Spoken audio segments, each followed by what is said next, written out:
Welcome to the show. I've got a lot of topics to cover. I'm going to try to be quick and concise. And after this video streams, then I'm going to have my team go back and time stamp it.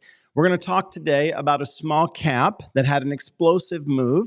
And I think it's very important, especially if you guys got into this small cap play. I want you to see the charts because we follow the charts. We don't follow our emotions. We want to follow the charts. And I think it's setting up for something very interesting. We're going to look at fundamentals and technicals on a small cap play that may be just beginning its long-term run.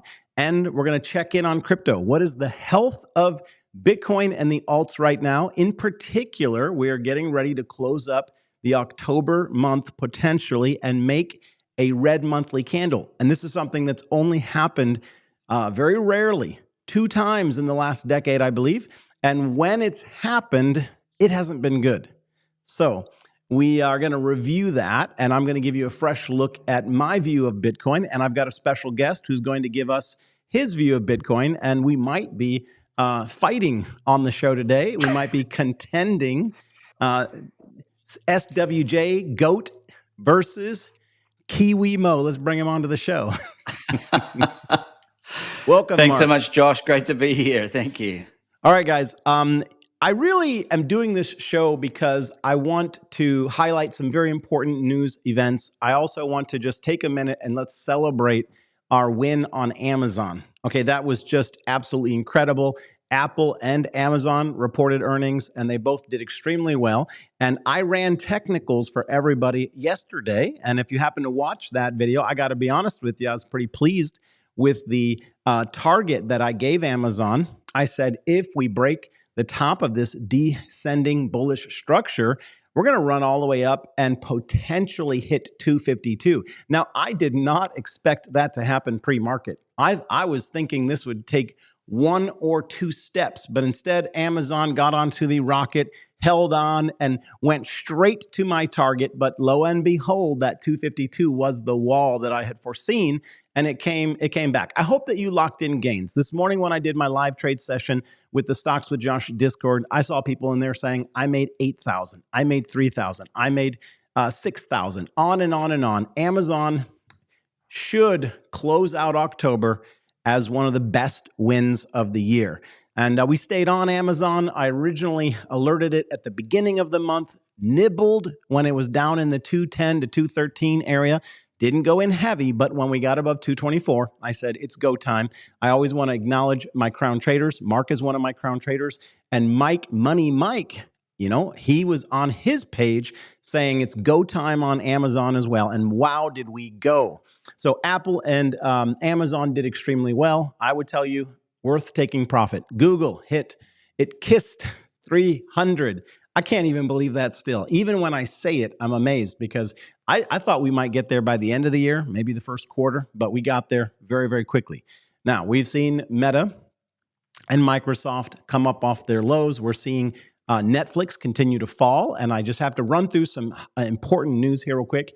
I'm watching the Netflix chart very carefully. It does not look bullish yet. It still seems to be under a sell pressure environment, but they announced some very interesting news, and that's that they were going to have a stock split, which means they're going to bring the cost down, make it more affordable, distributable to their employees. I mean, there's lots of reasons why companies do stock splits, but they're putting it back into a price range that people feel more comfortable investing in it. And so we're going to be watching that one very carefully. And I believe the date on that is November. I'll check it for you guys.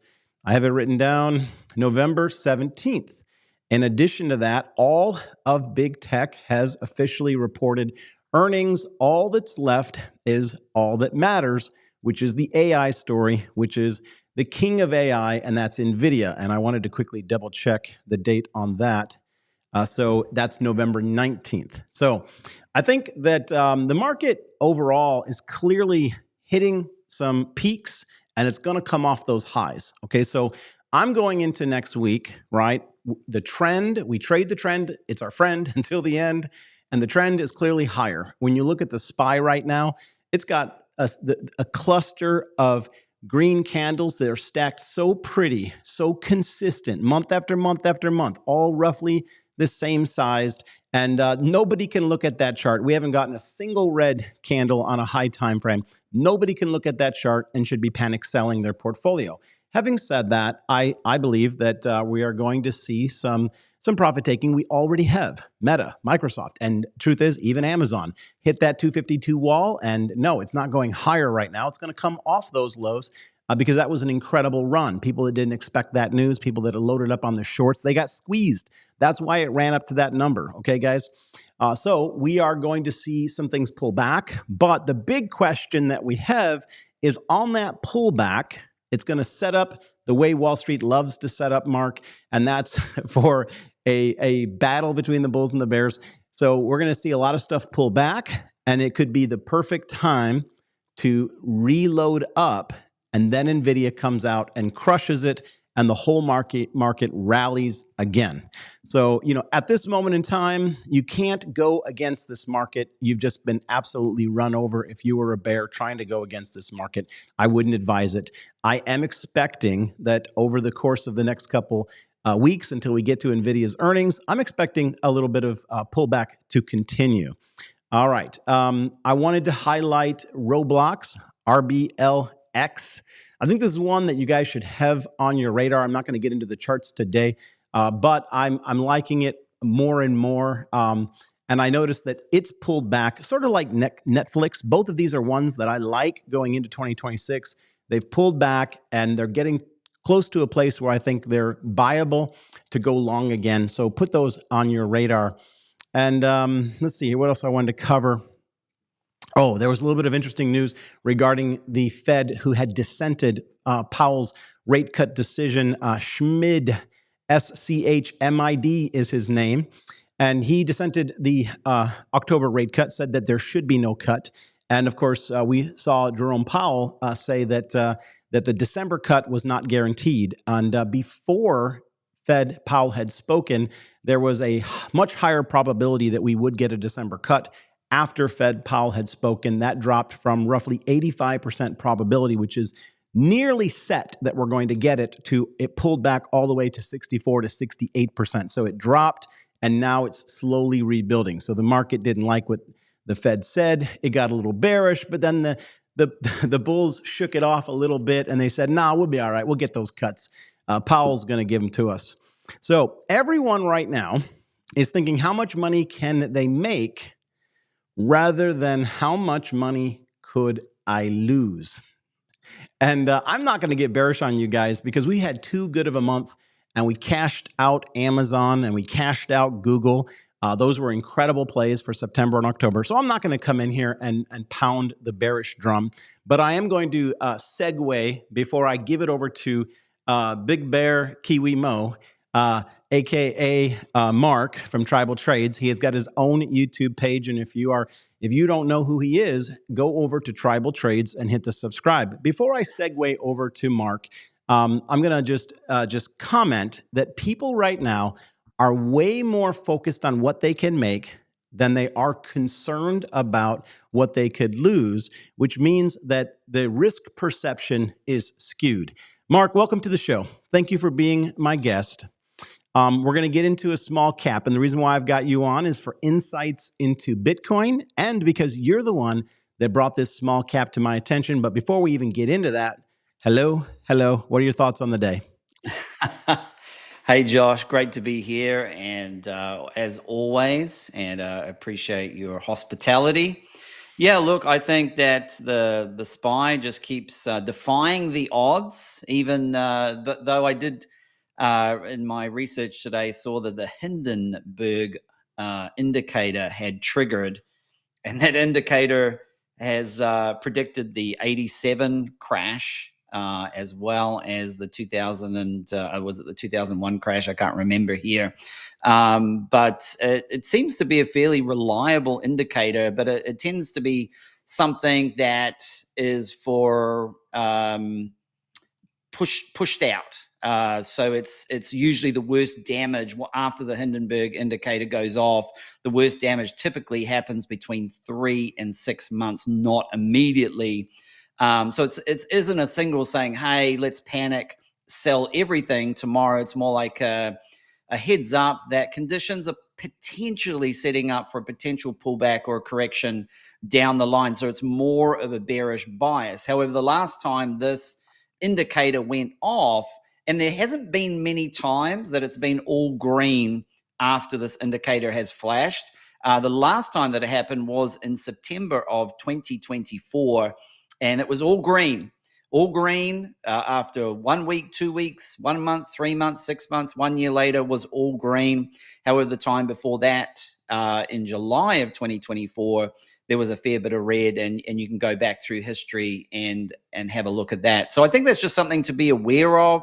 I think everybody feels that we're a bit overcooked. I mean, I'm listening and watching people online, I'm sure you have as well, saying they've never had as big a month as they've been having. And I think there should be some, what you said, you've nailed it again. What you said was people are thinking about how much money they should be making rather than how much money they could potentially lose. And I think it's one thing to take trades, but I think it's also to have a trade plan and protect those trades with stop losses. If you're in profit, get those stop losses in, make sure you don't give up those gains. And of course, if the trade goes against you, have a plan for where you're going to get out. So capital preservation is so important, because if there is some kind of a drop, if this indicator does play out as it has, mostly it does have that bearish bias. It doesn't always play out, but if it does, history did repeat and we did see a bit of a correction within the next few weeks or months. You want to have capital to buy that dip. You want to be able to not be looking and saying, oh, I'm caught in all these positions underwater, and now I'm just averaging down, waiting for it to come back, rather than having that fresh capital ready to buy those bottoms. I like what you're highlighting there, Mark, which is that if you take some profit on Amazon when it hit 252, and you acknowledged that that ChartGoat had predicted that would be the local top, then as it fell, guess what you have? You've got some capital to potentially buy the dip before NVIDIA's earnings, and we may go back into a blast off. The two big, Do It Now, which I actually think is Tamir. He said, let me see, is that you, Tamir? He said, what will be the next catalyst for the market? For sure, without a doubt, ring the bell. The next catalysts are going to be a potential trade deal, which takes a ton of pressure off of the Fed with China. Okay, that takes it solves all.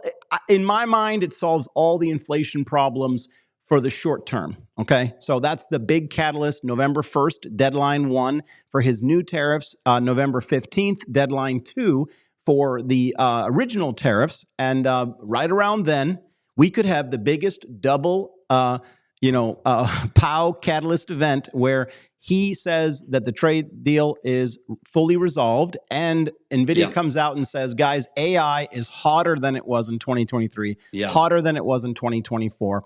We cannot keep up with demand. And that would be the next big catalyst. So I think those two events are going to coincide here mid-November. And I would think, and I don't know, I don't have a crystal ball, but I would think that Wall Street is going to do what I'm doing, which was to lock in profits, right? You're seeing it, Microsoft, Meta, Google, Amazon, right? They all, Google went up to 300 and it faded, right? Amazon hit my 252, it faded. Microsoft and Meta have been fading. So they're going to lock in a little bit of gains, and they're going to wait for those two catalysts, right? And then we're going to find out whether it's absolute go time into the end of the year. Now, I'm just going to take a sneak peek, because when, but again, I think I've already laid out the psychology of what I want you guys to say to yourselves on Monday morning. I want you to consider, what is your strategy to make money, but then pause and say, okay, how do I preserve the capital that I have? Okay. So let me we just have to look at this chart. It's so pretty. Mark, look at this chart with me, man. Look at this crazy chart. Look at these green candles, man. They just absolutely amazing green candles here, stacked like dimes. Look at that. Bam, bam, bam, bam. Now, I have a little white line drawn here. 690 is technically the resistance that some of the big houses said we would get to. We got there this month. We pulled back a little bit, okay? And now this is the fall off low, right? And this is the recovery above that. And if we made a full reversal move, we would be hitting all the way up to around 708. Now, I'm not making any predictions. I'm just going to go through some real basics here. We're going to get to that small cap stock that I think you guys need to be paying attention to next. And then we're going to cover Bitcoin. But look at the volume story down here. I've never seen, I can barely remember seeing anything like this. I mean, normally when price goes up, you'll see as it climbs and gets lofty and frothy, you'll see volume go down. That's very normal, right? Matter of fact, you saw it here. When price was going up, volume was going down. This is one of the rare times in Wall Street history where you see prices so strongly going up and volume rising with it along the way. That's a strong and unusual confluence. And I'm not telling you that it cannot break at any moment. I'm just telling you, please, for the love of your money, we don't love money, but please don't front run, all right, and try to load up on the bearishness thinking that this market's just going to absolutely collapse. I'm expecting a pullback. I'm not really going to ride, that inverse position down, but I'm going to be looking more at taking my profits, and I'm going to be looking at all the key support levels going into the two catalysts that I gave you. All right, Mark, I want us to cover the good and the bad of a small cap stock that I think is worth looking at. And, I'm going to say that this is a very interesting small cap stock, right? And it's one that I think that really shouldn't be ignored because it's got a fundamental story like no other. And personally, I believe in this company. I believe in the leadership. I don't think they've done everything right, all right? Because if you don't win on Wall Street, you've done something wrong, and maybe you didn't pivot. But sometimes people get lost. I think Apple got lost in its way. They put way too much money in China. They put all their eggs in one basket, yet they're winning. So the story of Apple is that they've not done everything right, but they're still winning, right? Of course, Warren dumped his Apple for the most part. But the story of Nokia, one of the very best phones back in the day, right? Nokia, before Apple was even doing its thing. Nokia, BlackBerry, these were the kings, man. They dominated market share. But eventually, they focused on the wrong things. They focused on hardware and not software, and they got left behind. And but now, I'm going to go into that chart, and it's just so fascinating. And honestly, if you're a chart person, you should love looking at what I'm going to point out to you today. But let's talk about the bullishness. We know that Nokia made a deal with NVIDIA, and this could be them finally getting back in the game. So why don't you break down the deal, and then I'll preset you up for two questions. I want you to explain your thoughts on the deal a little bit, and then this thing ripped. You called it out. I don't know if that was last Thursday, about a week ago. Yeah, about a week and a day ago. It was actually 2 weeks ago. I think it was the 14th of October. It was the very first power of hour. And I think the price was $5. What was it, Mark? $5. Well, it was below $5.50, but I identified $5.50 as the entry. So it was around about $5.30, identified $5.50 as the entry, and then $8 as the technical target for that play. There was either a W double bottom or a cup and handle. I can't remember now. I've looked at too many charts today. Now, the minute, Mark, that you called that out, I did a deep dive analysis in that Power Hour live trade session. That's a private video for my pro trading community called ChartGoat University, the Stocks with Josh family. You called that out in a Power Hour trade session, and I did a deep dive analysis, and I put my thumbs up on it. I said, I like this chart. It looks good. Let's go with this play. I said, matter of fact, you all should expect me to be talking about it on the show here in the coming days. And that's what this is about. And every day after that, the stock climbed. Now, if you have not been crushing it and you have not been making any money, first of all, I get it. I've been where you've been. I've literally watched while everybody celebrated their wins. They made all the right picks, and the stuff I chose and the decisions I made, they didn't work out for me. I've been in that seat. Matter of fact, I was talking to in the chat on YouTube with one of the guys who's been with me a long time, a different Daniel. There's a lot of Daniels, but a different Daniel. And he's like, Josh, I got to take a break. I got to take a step back. I got to reorganize my money, and I got to come back. And here's a guy who's taking a step back because it didn't work for him, even though so many plays worked so well this month. So That's expected. But in this case, where can you go where you could be given a stock pick like we did with Nokia at $5, and literally within a handful of days, it shoots straight up to 8. Now, I gave resistance Yeah. at 7, and I gave resistance at 8. And I'm not here wasting anyone's time. There's a reason why I'm talking about it today. But Mark, give me the understanding that you have of the partnership between them and NVIDIA, and then break down why it pulled off and didn't continue to 10, because that was the resistance after 8. Yeah, well, obviously the big pivot from the phone side of things, I think, is a fantastic Lazarus-style comeback story for Nokia, and pivoting into AI networking, which is what the partnership will be with NVIDIA, the 6G network there, and they're eyeing 20 billion in 6G related revenue with NVIDIA over the next 5 years. And I think that's fantastic. And look, when I made the call, and this is something that I've learned from you, Josh, when I made the call, I didn't know about the news. I don't know who knew about the news. NVIDIA probably did, and Nokia probably did, but nobody else did. But what I saw was something in the charts. And a member of my Discord actually said, "Hey, have you checked out Nokia?" And I'm like, geez, are these guys still around? And I had a look at the chart, and I saw something there, and you'll probably bring it up in a moment there when you do your charting on it. And I just thought, this here, if it breaks 550, this thing's going to go. This is looking extremely bullish. And you always say price is truth. And Okay. Wix And I think express the emotion of the market. there you go. And so price is truth. And I'm like, price is truth. If this thing breaks 550, I've got it going to $8 and then potentially to $10. And so what happened, of course, $5.50 broke, and it got up to around just over $6, maybe $6.20, $6.30. And then the NVIDIA news broke and they halted trading. Okay. And nobody could trade it. And when it came back online, it was up around, I think, about $7.50. It peaked up over $8. And then there was the news of the share, what you warn about.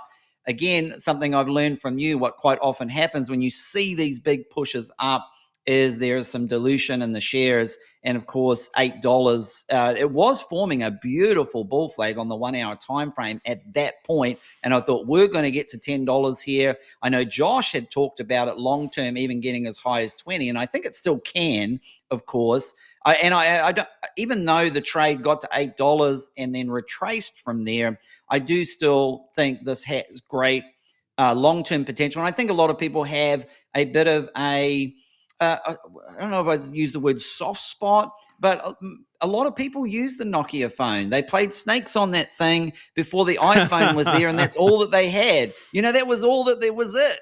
There wasn't any smartphone. If you went and you were waiting somewhere, you had to get out your Nokia phone and you played the snakes game, right? And so I think people can identify with the stock. They can identify with it. And I think people are really happy that there's a bit of a comeback story here, and NVIDIA just investing that money just validates the leadership there and the pivot they've made into that 6G network, into the AI, which is the hot narrative at the moment. So like Larry, I had Nokia in different portfolios, and he even shared about it the other day on the Stock Squad there, the importance of having different portfolios, one for the shorter, one for the medium, one for the longer term. So I've got that longer term for Nokia, and I think in the future, I think that can be good. And so we'll see what shakes out from here. Thank you. I love that. Very good overview. I want to just go, I'm going to go into the charts here in a minute. The resistance levels that were given were $7, $8, and $10. And there's a lot of folks here who are still in their learning journey, and they don't even know. When I say resistance, they have no idea what that means. They actually just hear $10 and think, oh, it's going to $10. No. Yeah. Okay, no. There is support and resistance, and I'm going to go into that story in the chart to help you guys. Before I do that, I just want to read a beautiful comment here. Tribal Traders Power Hour was amazing. He called those puts the other day like a magician. saw exactly when it would bounce and dump. And if you have taken some of Mark's trades in the past and he's made you some money, just throw a heart in the comments. Let's just honor him. This is another incredible play that he's brought to the family. And I want to remind you guys that he's a Appreciate that. Thank personal you. friend of mine. Him and his wife and family, beautiful family.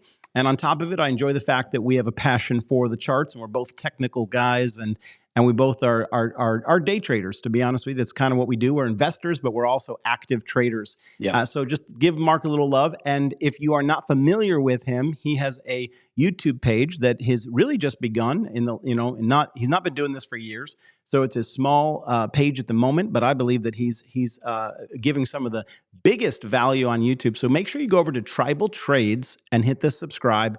Drop a heart over there and hit a like on that one too. Appreciate that. Thank you. Yeah. So let's go into the chart. And then, matter of fact, before we go into the chart, one more thing. And then we're going to talk Bitcoin. This is going to be a power packed session. Mark, real quick, it ran up to 8. It was really hot. Everybody loved the news. All of us were looking at the green dollar signs multiplying in our account. Why did it stop and turn around at 8 and start falling again? Well, Now, let me set you up. Let me set you up even better.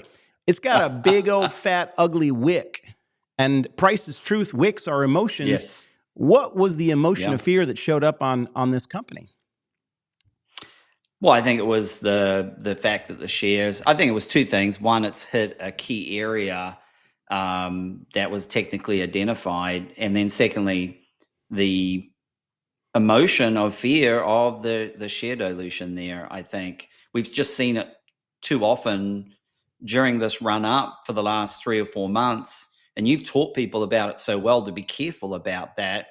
And we've seen it interrupted. There's been other stocks that you've shared about that got to initial targets but didn't push on. And you clearly see the pullback when the announcement was made that there was share dilution there. So I think there was some euphoria. There's profit taking. I think also there are maybe some bag holders, just wanted to take some profits or alleviate some of their stocks that they had and possibly buy back lower. But I love the story. I think it's a great story, and I think it can continue. And their partnership with NVIDIA, with their earnings estimates through to 2030 look very strong. And their earnings came in really great, Josh, as well. And I think that was the third catalyst there. You've got the story, you've got the earnings were great, and you've got the partnership with NVIDIA, and the chart looked fantastic. It was a great setup. Well, thank you, Mark, for that. I want to just comment on the profit taking. This thing has gone up almost 200% since really the late 2023, early 2024. This has gone up 178%. And so, yes, there's going to be some profit taking. But here's the thing that I talk about all the time, because retail just gets excited. Retail tends to be story traders. They buy stories. They don't necessarily go with the charts, right? And and the story here was very exciting, but always the small caps get interrupted by dilution. Now, what is dilution? It's when they go out and let's say there's 1 million shares that exist for the company, and all of them are valued at $4. Okay, so that means the company's valued at 4 million. I'm just giving you an example here. And they want more money, and they don't have any money. All right, so they got to do things like they could put a bond out, but maybe nobody will buy their debt, right? They'll do different things, but one of them is they'll simply offer new shares. It's no different than the government printing new dollars and putting them into the system. So they'll go out and offer new shares, which means that if there's $4 million worth of shares and they print another $4 million worth of shares, they're cutting the value of those shares in half, and then the stock drops. Now, that is bad when you have a poorly run company that doesn't have a strong future catalyst. They're just doing a money grab, okay? But that's not the case, in my opinion, for this company. This is not a poorly run company, okay? Matter of fact, the fact that Nokia has brought them to the table is a clear indication that one of the fastest growing companies in the world with the biggest market cap does not view them as a poorly run company, but is going to rely upon them for some essential growth mechanisms and development, right, and innovation. So this is not a poorly run company. And what they need is cash. We want them to have cash. So very rarely am I okay with dilution. I'm thrilled with dilution. Dilution in this story knocked that stock down, right, which it needed to potentially give me another opportunity to buy. So I was so pleased when they came out and said that they were doing that and the stock pulled back, because I think that this company has a lot of opportunity in 2026. And I'm going to take you into the chart because I want to show you what I think is important there. All right. We're looking at weekly candles, and I want to look at a really long time frame because that's what tells the story, okay?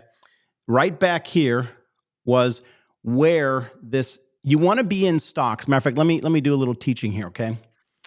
A good underdog story, right? A good stock that you want to get into for 10 years is one that has been forgotten about, gone through a period of consolidation and made a series of higher lows and ultimately broken out of that structure. All of that is the case here. And you also want to see some consistent stealth volume buying, which is absolutely the case in this chart, right? Let's go back to that chart.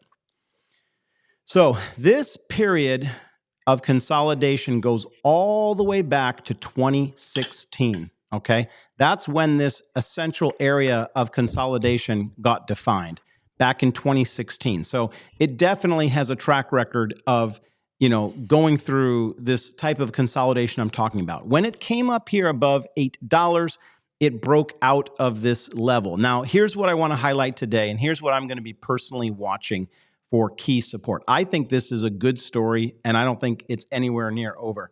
Let me pull this up. So I use basic technical logic to explain to people what I'm doing. It's nothing fancy here. This was a huge breakdown. You can see that it gapped below 640 back in the day.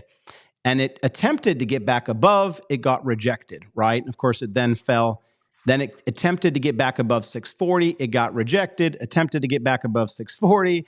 Attempted to get back above 640. Fell even harder, right? And eventually made this all-time low at $2.34. Eventually, it worked its way back up.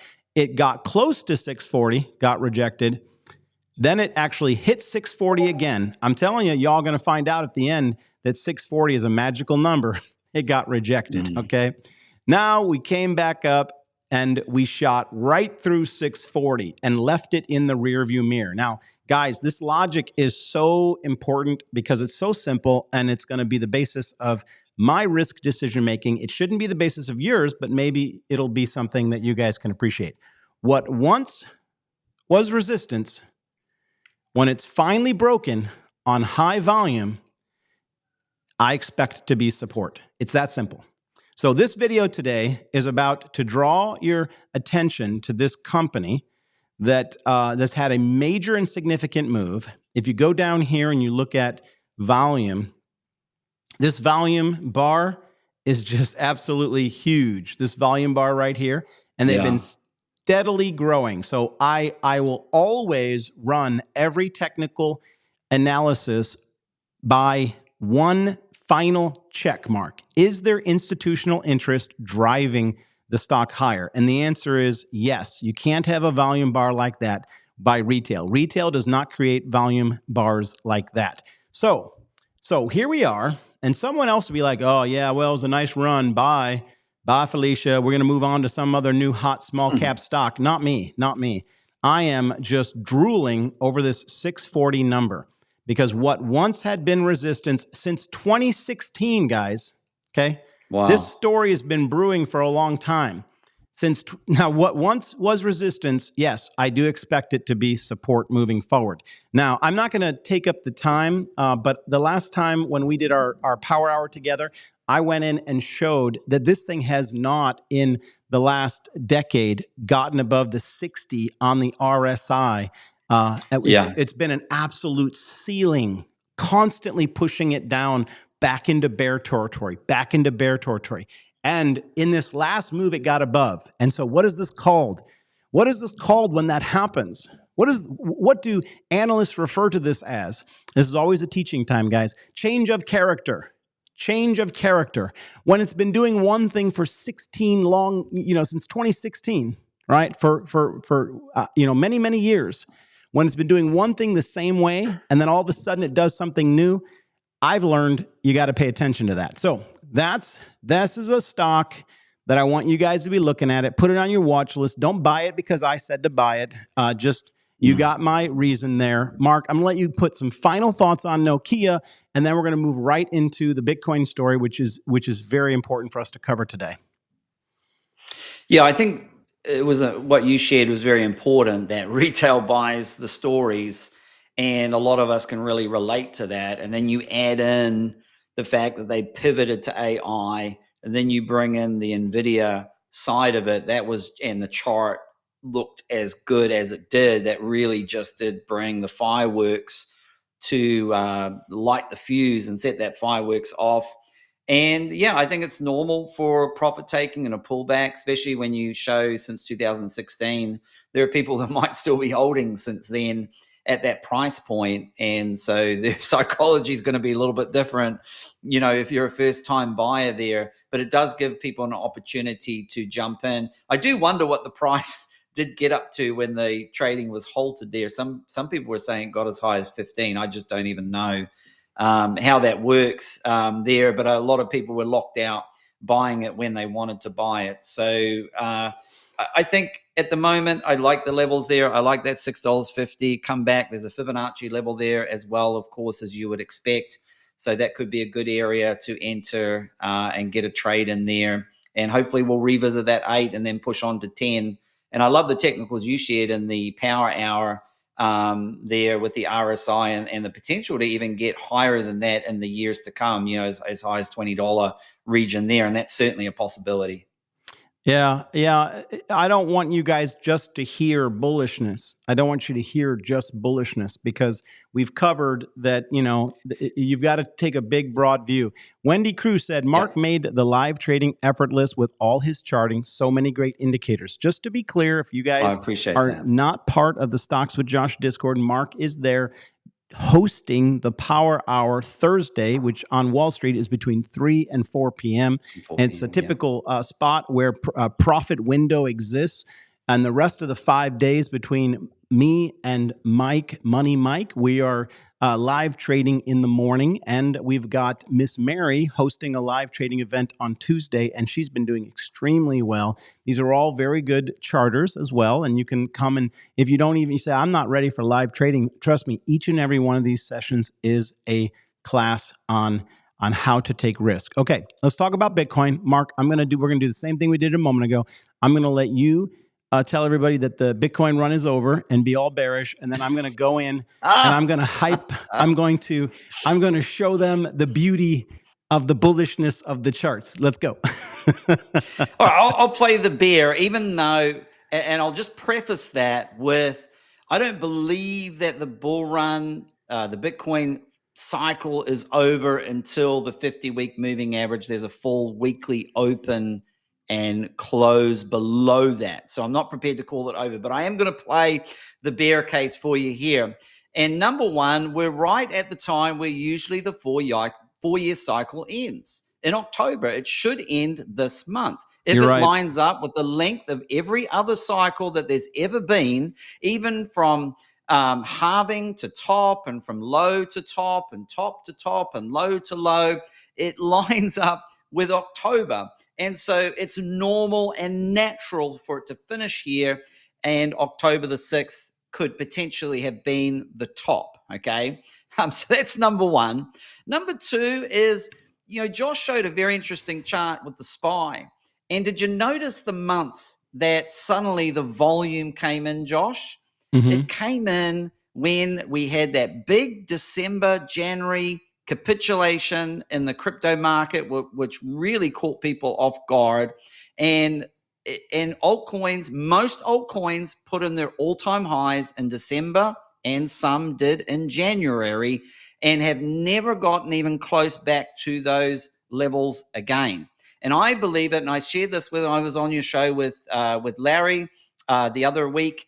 about how I felt the money had pivoted and come across into the stock market. And that's why we're seeing all the FOMO. There's this great article Bloomberg put out with all the short selling traders saying that retail's ruining the market because they keep pumping. And I think it's all the crypto traders coming and FOMOing in. And I think that's why we're seeing these big gains that we're seeing in the market, because this money is coming in, this retail money that's meant to have gone into crypto, meant to be giving us a blow off top for the altcoins, instead are giving us a blow off top in the stock market with various stocks that we've seen doing incredible gains. Listen, that's not financial advice. That's just my personal opinion. Okay, you can feel free to disagree with that or whatever, but that's just what my thoughts are regarding that. Now, today at 8 p.m. Eastern Standard Time, Bitcoin is going to get its monthly close. Now, currently it's minus 4% red. Now, in the history of Bitcoin, as Josh preluded to earlier in the show, it's only ever closed October red twice, and once was very, very early on in 2014. Now, on that occasion, November was a very small green, I think 5%. Okay, that's number one. And then the other time it was red was in October of 2018. So in the last 10 years, we've had one red October 2018, and the following month, November, was a minus 35%, and December was, I think, minus 5%. So that's another bearishness there that could lead us to, hey, this is the end, and there is some kind of capitulation. I think also, if you look at the charts, it looks a touch bearish. We have a head and shoulders pattern there, and if we lose, I think it's around 106, 105,000, the technical target. I don't have that actually up at the moment. No worries. There, let me bring that up. Sorry about that. There's a head and shoulders there on the Bitcoin charts, and with that, the technical target is actually 90,000, and that's well below the 50-week moving average, which is at 103,000. So things are looking bearish. However, there is a lot of liquidity. That means there is a lot of traders that have gone short. Tons of traders that have gone short. And there's a lot of liquidity trapped between where price is now. I think last time we checked, it was about 109, 108, maybe 110,000. Mark, could I have you explain very slowly? You and I understand these things, but there's folks that don't understand the liquidity and the short situation you're talking about. Would you just give a really, really simple explanation for it?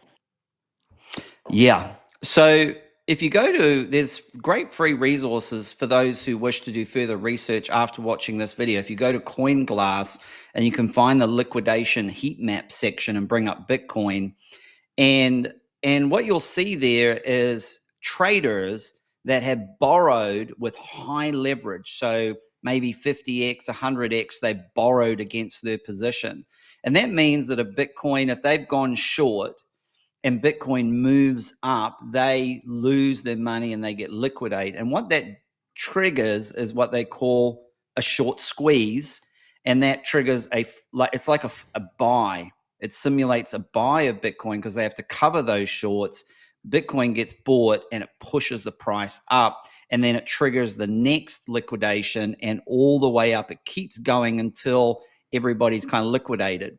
And that runs pretty heavy, right up to about 117,000 at the moment. So those of you who are there hoping that we see some upside for Bitcoin, there's a little bit of hopium there for you that maybe the Bitcoin bull run isn't over. There is more liquidity to the upside at the moment, which leans me towards, at least in the short to medium term, maybe a short squeeze. But we have to remember in November 2021, when the top was in, it wasn't fully realized. People thought we were still in a bull market for a full 2 months later. It wasn't until January of 2022 when there was a fairly decent capitulation below the 50-week moving average there.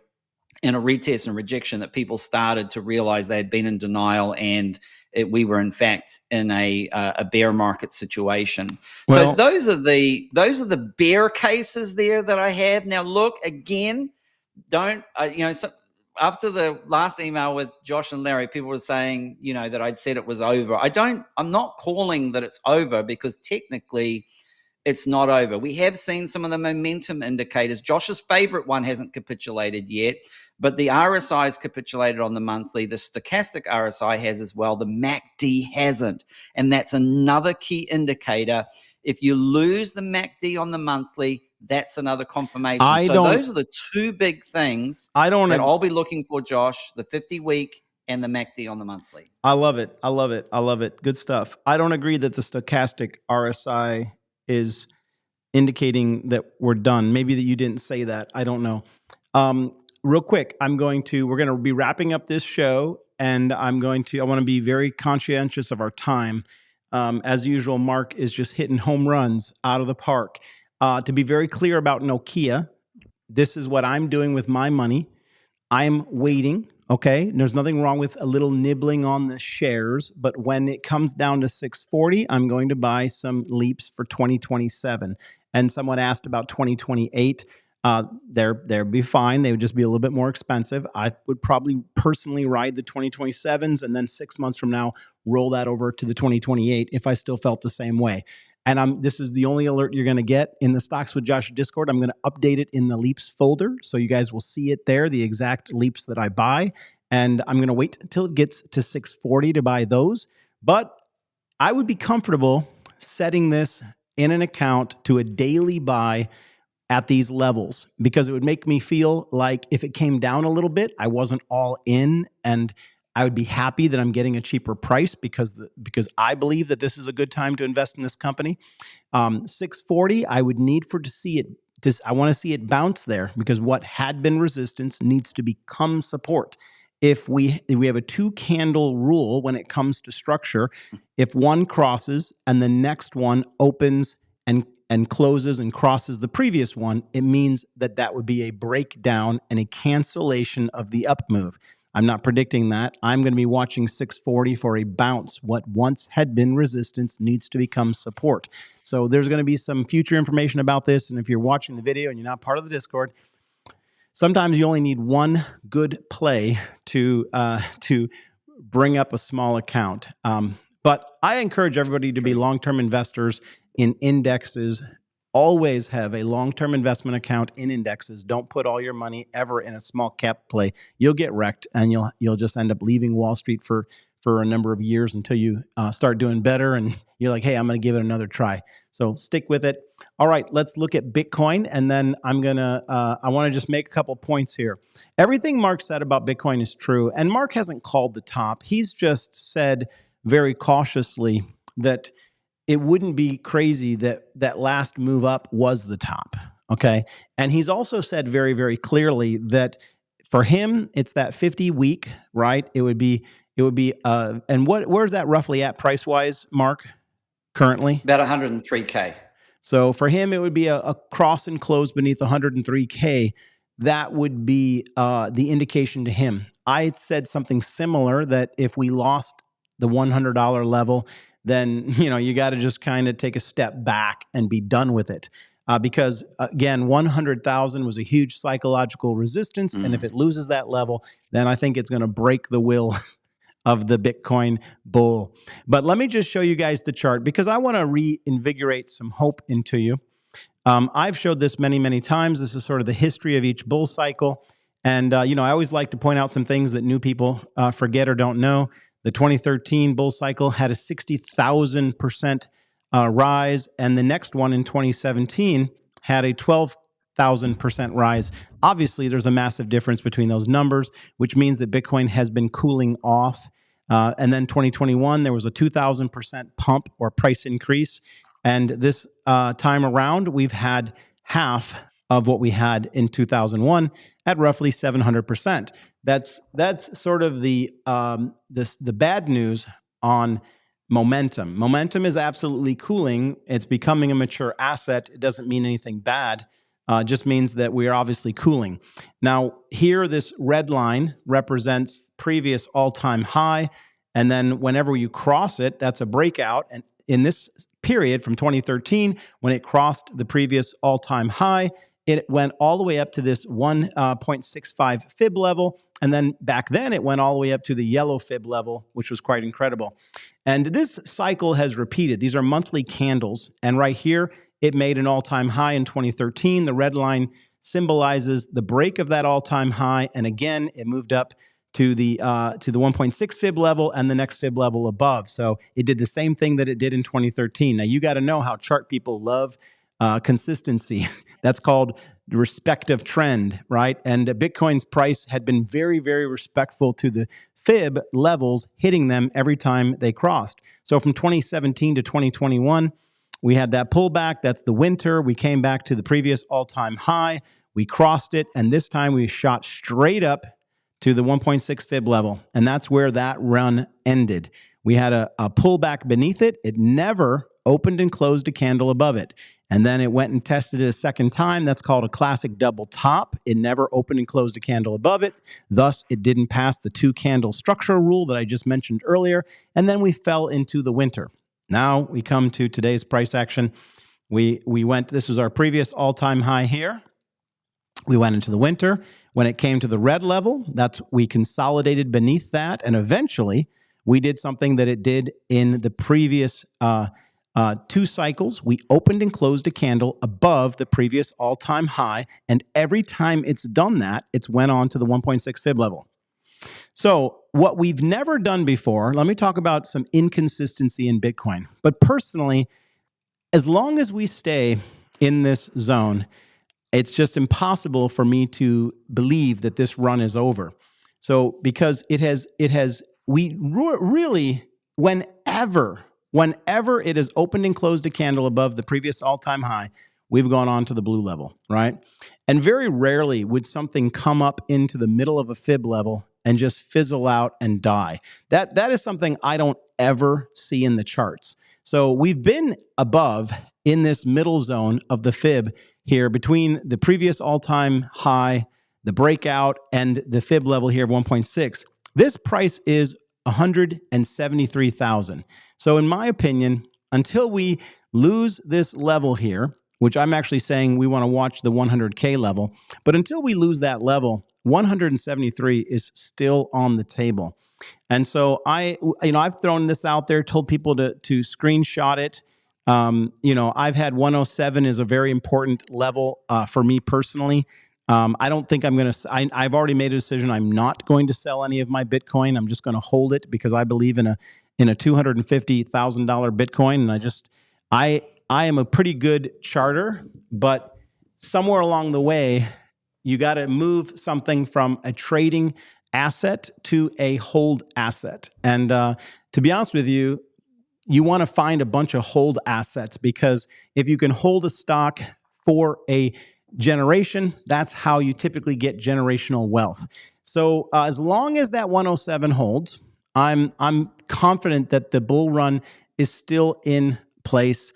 And I agree with Mark that if we lost that 50-week, I would begin to sound the alarms. And I can promise you guys, if you hit that like and subscribe, that if that ever happens, Mark and I will be out here.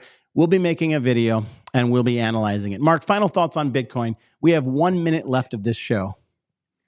Yeah, I would just say how important the 50-week moving average is, because since Bitcoin bottomed at 15,000, crossed the 50-week a couple of months later, it has not lost it. This entire bull cycle from 2023, it's guided it all the way up. It's tagged it a couple of times, but not closed below it. I'll be looking for a full weekly candle that opens and closes below the 50-week moving average, currently at 103K. Then I would take into strong consideration that it is the end. I like it. Guys, if you want to follow Mark and his picks, which I've really enjoyed his picks, he drops them in the Stocks with Josh Discord. You can join that by going to the name of this show, which is the website as well. It's www.stockswithjosh.com. And I tell you, I think the Discord is power packed. If you're only going in there, honestly, just to live trade with Mark on Thursdays, it's going to cover, I believe that you can have the ability to cover the cost of the Discord and begin to grow your small account. It takes a plan, it takes patience, it takes discipline. And Mark's been doing this a while. And Mark, you didn't crush it from day one. You and I remember sitting back in a picnic years back, talking about your journey, and what was your journey filled with? Some amazing calls and amazing things that you ended up either not taking profit on them correctly, or taking profit in, just not understanding the mechanics of what was worth holding and what was worth trading. We won't get into it today, but Solana. I mean, Mark was on Solana at $10. As this thing it ran up to 300. And you learn from those. So if you are new to this, come and learn with us, come and chart with us, come and trade with us in the Stocks with Josh Discord. And please take a minute to show Mark some love. He deserves it by going over to his page and hitting the subscribe button. I'll leave a link for his YouTube page in the description of this video as well. Thank you, Mark, for being a guest. Great calls. Thank you, guys. Thank you for Josh. helping the SWJ community make some money. Appreciate you. Appreciate it. Thank you.